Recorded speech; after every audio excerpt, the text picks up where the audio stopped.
Hello friends, బాగున్నారు అందరూ. నేను మీ కింగ్ సతీష్. సో ఈ రోజు మన టాపిక్ రంగస్థలం సినిమా గురించి.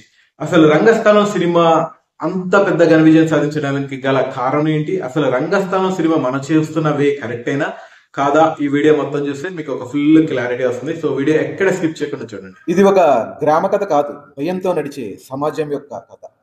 రంగస్థలం అనగానే మనకి గుర్తొచ్చేది చెవిటి హీరో, మట్టి రోడ్లు, గ్రామ రాజకీయాలు. కానీ నిజంగా ఈ సినిమా ఒక గ్రామం గురించేనా, లేదా భయం ఎలా సమాజాన్ని మూగబోయేలా చేస్తుంది అని చెప్పే కథనా?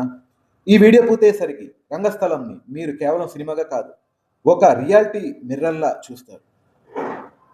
2018లో విడుదలైన రంగస్థలం తెలుగు సినిమా ఇండస్ట్రీలో ఒక రేర్ ఎక్స్పెరిమెంట్. ఈ సినిమా దర్శకుడు సుకుమార్ గారి రైటింగ్ కానీ, డైరెక్షన్ కానీ, హీరో రామ్ చరణ్ గారి యాక్టింగ్, ఇంకా రామ్ చరణ్కి అప్పటి వరకు యాక్టింగ్ రాదు, ఒకటే ఎక్స్ప్రెషన్, ఒకటేలా చేస్తాడు అని ఎన్నో నెగిటివ్ రిమార్క్స్ ఉండేవి. అవన్నిటినీ కూడా పోగొట్టిన సినిమా ఇది. ఇంకా ఈ సినిమాని దేవిశ్రీ ప్రసాద్ గారి సంగీతంతో ఒక లెవెల్కి తీసుకెళ్లారని చెప్పొచ్చు. 1980ల గ్రామీణ ఆంధ్ర ఈ సినిమా నేపథ్యం. ఈ సినిమా విడుదలైనప్పుడు ఒకటే మాట, ఇది మామూలు గ్రామ సినిమా కాదు, ఇందులో ఏదో తెలియని దెత్తుంది అని చెప్పే కదా. ఇంక ఈ సినిమా సాధించిన విజయాలు, విడుదలైన చాలా సెంటర్స్లో 100 రోజులు పైగా ఆడింది. రామ్ చరణ్ కెరీర్లో డిఫైన్ పర్ఫార్మెన్స్ ఇదే. గ్రామ నేపథ్య సినిమాలకు కొత్త స్టాండర్డ్ సెట్ చేసిన సినిమా కూడా ఇదే. ఇది కేవలం హిట్ కాదు, ఒక బెంచ్ మార్క్ అని చెప్పొచ్చు. ఇంకా ఈ సినిమాలో చిట్టిబాబు వినికిడి లోపంతో ఉన్నాడు. చదువు లేదు, రాజకీయ అవగాహన అస్సలకి లేదు.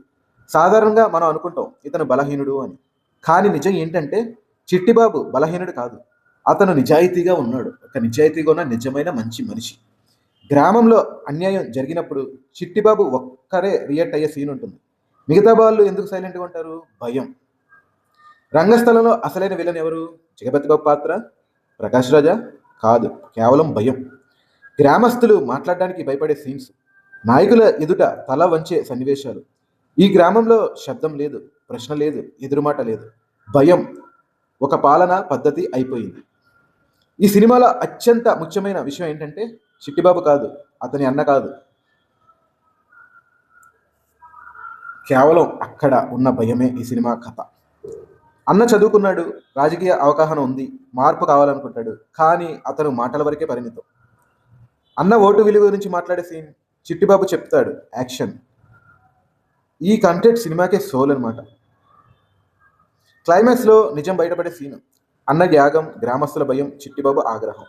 ఇది రివెంజ్ కాదు, ఇది లిబరేషన్.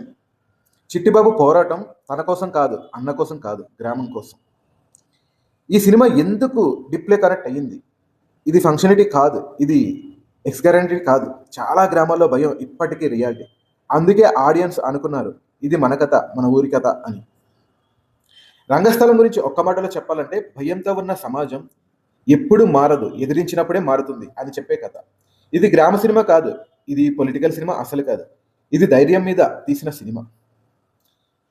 ఇప్పుడు మీకు ఒక ప్రశ్న అడగాలనుకున్నా, రంగస్థలంలో చిట్టిబాబు చేసిన హింస న్యాయమా లేదా తప్ప? ఎందుకంటే ముళ్ళుని ముళ్ళుతోనే తీయాలి అంటారు. ఇక్కడ మంచిగా చెబితే మారే మనుషులు, అసలు చెబితే వినే మనుషులే ఉన్నారు ఈ సినిమాలో. ఈ సినిమాలో ఉన్నది ఏంటంటే ఉన్నవాళ్ళు లేని వాళ్ళు, అంటే లేని వాళ్ళని అనగదొక్కాలి, ఆల్రెడీ అనగదొక్కే ఉన్న వాళ్ళని ఇంకా అనగదొక్కాలి అనే కాన్సెప్ట్ మీదే ఈ సినిమా ఉంటుంది. ఎన్ని అన్యాయాలు చేసినా, ఎన్ని దుర్మార్గాలు చేసినా ఊర్లో ప్రజలు ఎవరూ అడగకూడదు, మాట్లాడకూడదు, క్వశ్చన్ చేయకూడదు. వాళ్ళు చెప్పిందే కరెక్ట్, వాళ్ళు పెట్టిందే రూలు అన్నట్టుగానే ఈ సినిమా ఉంటుంది.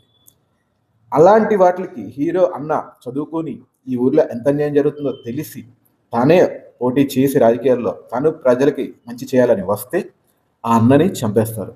ఆ అన్న కంటే ముందు ఒకళ్ళిద్దరు ఇలాగే ఎదిరిస్తే వాళ్ళని చంపేస్తారు. అంటే ఎదిరిస్తే చంపేస్తారు అనే భయం ఆ ఊర్లో క్రియేట్ చేశారు. సో మరి అలాంటి మూర్ఖుల్ని, అంత పెద్ద ఘోరత్మైన విలన్స్ని హీరో ఎలా మట్టబెట్టాడు? పైగా హీరో ఒక అమాయకుడు, చోటివాడు అయినా కూడా వాళ్ళని ఎలా ఎదిరించాడు అనే ఇది నార్మల్గా తీసుకుంటే ఇది ఒక రివెంజ్ సినిమా. అన్నని చంపినందుకు తమ్ముడు పగ తీసుకునే సినిమా. కానీ ఈ సినిమాని సుకుమార్ గారి రైటింగ్స్తో ఒక లెవెల్కి తీసుకెళ్ళిపోయాడు. ఈ సినిమా గురించి చెప్పుకుంటే చాలా సీన్లు, ఆ పంచాయతీలు జరుగుతుంటాయి, అక్కడ వచ్చి చాలా సీన్లు చాలా చిన్న చిన్న మాటలతోనే ఆడియన్ని ఎంతో ఆలోచించేలా చేస్తాయి. సో అందుకే ఈ సినిమా అంత గొప్ప విజయం సాధించింది. ఎప్పుడైనా సరే భయపడితే న్యాయం జరగదు, పోరాడాలి, ఎదిరించాలి, న్యాయం జరిగే వరకు. మాటలతో పని జరగకపోతే హింసనే ఆయుధంగా చేసుకోవాలి అని చెప్పే సినిమా. ఈ సినిమా మీరు నార్మల్గా చూస్తే అన్నం చంపినందుకు తమ్ముడెళ్ళి పగ తెచ్చుకున్నాడు అని ఉండిద్ది. కానీ రియల్ స్టోరీ ఏంటంటే తన ఊరికి జరుగుతున్న అన్యాయాల్ని హీరో తనకు తెలియకుండానే తను ఎదిరించి తన ఊరిని కూడా కాపాడాడు, రక్షించాడు. సో ఇంక ఈ సినిమాలో రామ్ చరణ్ గారు యాక్టింగ్ గురించి చెప్పుకోవాలి. కొన్ని సీన్లు ఉంటాయి క్లైమాక్స్లో. ప్రకాష్ రాజ్ గారు బెడ్ మీద పడుకుని ఉన్నప్పుడు ఆయనకి అన్ని చేస్తూ గడ్డలగిస్తూ అంట్లు తోముతూ, అప్పటికి ఉన్న ఒక తెలుగు సినిమా హీరో, అది స్టార్ హీరో ఇల్లేచుకున్న ఏ హీరో అలాంటి క్యారెక్టర్ చేయడానికి ఒప్పుకోడు. రామ్ చరణ్ ఒప్పుకున్నప్పుడే ఒక మెట్టు పైకి ఎక్కేసాడు. ఆ ఒప్పుకోవడమే కాకుండా ఆ ఒప్పుకున్న క్యారెక్టర్ని 100% చేసి 10 మెట్లు పైకి ఎక్కాడు. అప్పటి వరకు మనం చూసిన రామ్ చరణ్ వేరు. నాయక్, ఎవడు, ఏదో రచ్చ, ఇలా అంతే. ఒకటే మంచి costumes, stylish hair style, stylish specs, simple dance movements అంతే. కానీ రంగస్థలంలో చూసిన రామ్ చరణ్ వేరు, కంప్లీట్ డిఫరెంట్. ఏదో ఒక తమిళ నుంచి వచ్చిన ఒక విక్రము లేదా ఒక సూర్య యాక్ట్ చేస్తే ఎలా ఉండిద్దో వాళ్ళని మించి చేశాడు. ఇంకా సుకుమార్ గారు రైటింగ్. అప్పటి వరకు సుకుమార్ గారు అంటే ఐక్యూతో సినిమా తీస్తారు, ఆయన ఆడియన్స్కి అర్థం కావు ఆయన సినిమాలు. నానక ప్రేమతో 1 ఇలా కాదు, rural audience, mass audience, ABC C కన్నా ఇంకా కింద ఉన్న వాళ్ళని కూడా నేను కనెక్ట్ అవ్వాలనే కసితో చేసిన సినిమా ఈ సినిమా. అందుకే ఆయన అంత బాగా రైటింగ్ చేశారు, అంత బాగా డైరెక్షన్ చేశారు. ఇంక ఈ సినిమాలో హీరోయిన్గా చేసిన సమంత గారు కూడా ఒక పక్కన కామెడీ చేస్తూ ఒక పక్కన అందంతో జనాలు ఎంటర్టైన్ చేస్తూ తన వరకు తను బాగా చేస్తుంది. ఇంక ఈ సినిమాలో అన్నిటికన్నా ఎక్కువ చెప్పుకోవాల్సింది జగపతి బాబు గారి క్యారెక్టర్. ఇప్పటి వరకు ఎప్పుడు చూడని ఒక కొత్త రకంగా జగపతి బాబు గారు ఇందులో నటించారు. క్లైమాక్స్లో ఆయన చంపేసే సీన్ కూడా ఉండిద్ది. ఒక పాము పడుకున్నప్పుడు ఎలా ఉండిద్దో ఆ పాముని ఎలా అయితే కొట్టి కొట్టి చంపుతారో హీరో జగపతి బాబు గారిని అలాగే చంపుతాడు. ఆ సీన్ అసలు సినిమా క్లైమాక్స్ డిజైన్ చేసిన విధానం నెక్స్ట్ లెవెల్. ఇంక ఈ సినిమాకి ట్విస్ట్ అంటే ప్రకాష్ రాజ్ గారి క్యారెక్టర్. అప్పటి వరకు ఊర్లో మంచివాడిగా నటిస్తూ మంచివాడిగా ఉంటూ, సో తన కూతురి లైఫ్లోకి ఒకడు ఏదో ఒక అణగారిదిగా వర్గానికి చెందినోడు, తక్కువ క్యాస్టోడో లేదంటే డబ్బులు లేనోడు వచ్చాడని తెలిసి ఎంత అన్యాయంగా వాడిని చంపించేశాడు అని రివీల్ చేసిన క్యారెక్టర్ సినిమాకి హైలైట్ అయింది. ఇంక ఈ సినిమాకి నెక్స్ట్ చెప్పుకోవాల్సింది మ్యూజిక్ డైరెక్టర్ దేవిశ్రీ ప్రసాద్ గారి గురించి. 2-3 సాంగ్స్ ఇప్పటికీ కూడా ఈ హిట్. అలాగే బ్యాక్గ్రౌండ్ మ్యూజిక్తో ఎమోషనల్గా చాలా కనెక్ట్ అయిపోతారు జనాలు. అలాగే అన్న చనిపోయినప్పుడు ఒక సాంగ్ ఉండేది ఓరయ్యో ఓరయ్య అని, ఆ సాంగ్ ఇంకా next level. So Devi Sri Prasad గారి బెస్ట్ వర్క్ అని చెప్పొచ్చు ఈ సినిమాకి. సో అందుకే ఈ సినిమా అన్ని రికార్డులు క్రియేట్ చేసి ఇప్పటికి కూడా ఈ సినిమాని ఇష్టపడే ఆడియన్స్ ఎంతో మంది ఉన్నారు. సో అది మరి రంగస్థలం సినిమా తర్వాత రామ్ చరణ్ నిజంగా యాక్టింగ్లో ఎంత ఇంప్రూవ్ అయ్యాడు అనుకుంటున్నారు? అది నిజమని మీరు ఫీల్ అవుతున్నారా? అలాగే రంగస్థలం సినిమా చూసినాక మీకు అనిపించిన ఫీలింగ్ ఏంటి? కామెంట్ రూపంలో తెలియచేయండి. సో వీడియో గురించి మీకు తెలియని ఎన్నో విషయాలు తెలుసుకున్నారు. ఇక్కడ నుంచి ఈ సినిమా మీరు చూసే కోణం డెఫినెట్ గా మారింది. సో వీడియో డెఫినెట్ గా నచ్చే ఉండింది. నచ్చితే లైక్ చేసి షేర్ చేసి కామెంట్ చేయండి. Thank you for watching.